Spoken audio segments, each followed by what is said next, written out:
എത്ര നേരത്തെ എഴുന്നേൽക്കണം വിചാരിച്ചാലും ഉറക്കം അങ്ങോട്ട് സമ്മതിക്കണില്ല. എങ്ങനെയൊക്കെയാണ് എണീറ്റ് വന്നു കേട്ടോ. പിന്നെ ഇന്ന് എണീറ്റ് വരുമ്പോൾ നമ്മൾ തലേദിവസം അരച്ചു വെച്ച മാവ് എത്രത്തോളം പൊന്തിയിട്ടുണ്ടെന്ന് അറിയാനുള്ള ആകാംക്ഷയാണ് കേട്ടോ.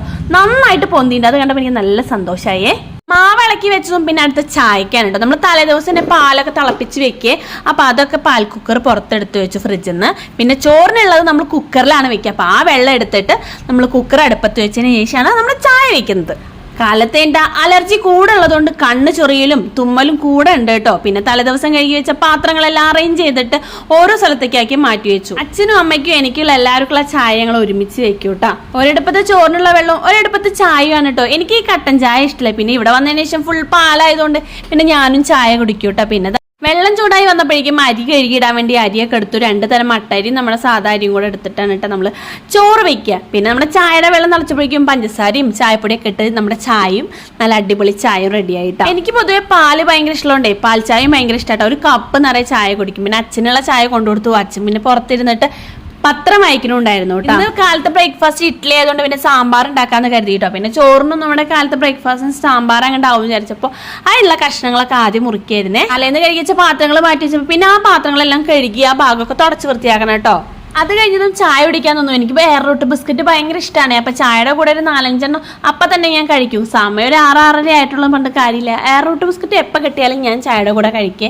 പിന്നെ ഒരു 7 മണിക്ക് ആവാറായപ്പോൾ ഞാൻ ഒന്ന് അടുക്കളയുടെ വാതിൽ തുറന്നു നോക്കിയേ. പിന്നെ അച്ഛൻ പുറത്ത് നായ്ക്കുട്ടിക്ക് ബിസ്ക്കറ്റ് കൊടുക്കുന്നുണ്ടായിരുന്നു. അപ്പോഴേക്കും നമ്മുടെ ചോറൊക്കെ വെന്തതിന് ശേഷം ഞാനത് ഇറക്കി വെച്ചു. പിന്നെ നമ്മുടെ സാമ്പാറിനുള്ള തേങ്ങ വറക്കാനുണ്ടോ. കഷ്ണം അപ്പുറത്ത് വേഗം വേവിച്ച് വെച്ചിട്ടുണ്ടായിരുന്നു. പിന്നെ പുളി കുറച്ച് വെള്ളത്തിലിട്ട് വെക്കുകയാണേ. കാലത്ത് എനിക്ക് 8 മണിക്ക് ഡ്യൂട്ടിക്ക് കയറണം കേട്ടോ. പിന്നെ ഇന്ന് സ്കൂൾ തുറക്കുന്ന ദിവസം കൂടി ആയിരുന്നു. ഫസ്റ്റ് ഡേ ആയിരുന്നു. ഉണ്ണിക്കുട്ടൻ വേഗം എഴുന്നേൽപ്പിച്ചു അവനെ. അപ്പൊ അവൻ പകുതി ഉറക്കത്തിൽ കൂടെ ഇരിക്കുന്നുണ്ട് കേട്ടാ. നമ്മൾ ചോറ് വെച്ച കുക്കറിൽ തന്നെയാണ് കേട്ടോ ഇഡ്ഡലി ഉണ്ടാക്കുക. അപ്പൊ ആ സൈഡിൽ കൂടെ ഇഡ്ഡലിക്കുള്ള കാര്യങ്ങൾ നോക്കിയിട്ടാ പിന്നെ വേഗം നമ്മുടെ ചോറൊക്കെ ഇങ്ങനെ വാർത്ത് വെക്കാൻ തുടങ്ങി. വെള്ളം വാർത്ത് കഴിഞ്ഞാൽ പിന്നെ സിമ്പിളായിട്ട് വേഗം നമുക്ക് ചോറ് വാർത്ത് വെക്കേ. പിന്നെ വേഗം ഇഡ്ഡലിക്ക് ഉള്ളത് ഇങ്ങനെ പാർന്ന് ഒഴിച്ചു തുടങ്ങിയിട്ടാ. എന്നാ പിന്നെ വേഗം ഒരു 20 മിനിറ്റ് ഞാൻ നമ്മൾ കുക്കറിൽ വെക്കുക. ബാക്കിയുള്ള മാവ് ഒരു പാത്രത്തേക്ക് മാറ്റി വെക്കാട്ടോ. ഇനി ഇത് 2-3 ദിവസത്തേക്ക് നമുക്ക് ഇഡ്ഡലിയും ദോശക്കായിട്ട് ഉപയോഗിക്കാം. പിന്നെ നമ്മൾ അരയ്ക്കുമ്പോൾ ഉണ്ണിക്കുട്ടൻ വന്നിട്ട് എന്നെ സഹായിക്കായിരുന്നേ. പിന്നെ ബാക്കിയുള്ള മാവ് എടുത്ത് ഫ്രിഡ്ജിലും എടുത്ത് വെച്ചു. ഈ ഒരു മാവ് ഒരു ദിവസം കൂടി ഇഡ്ഡലി ഉണ്ടാക്കി നല്ല ടേസ്റ്റ് ഉണ്ടാവും. പിന്നെ ദോശയ്ക്കുള്ള മാവിന്റെ പാകാവും. പിന്നെ ഉള്ള പാത്രങ്ങൾ വേഗം കഴുകാനായിട്ട് അതിന്റെ സൈഡിൽ കൂടെ വേഗം സാമ്പാറൊക്കെ ഉണ്ടാക്കിയിട്ട് ആ ഒരു വീഡിയോ കാണിക്കാൻ പറ്റിയില്ല. പിന്നെ വേഗം ഇഡ്ഡലിക്കുള്ള പരിപാടിയായിരുന്നു.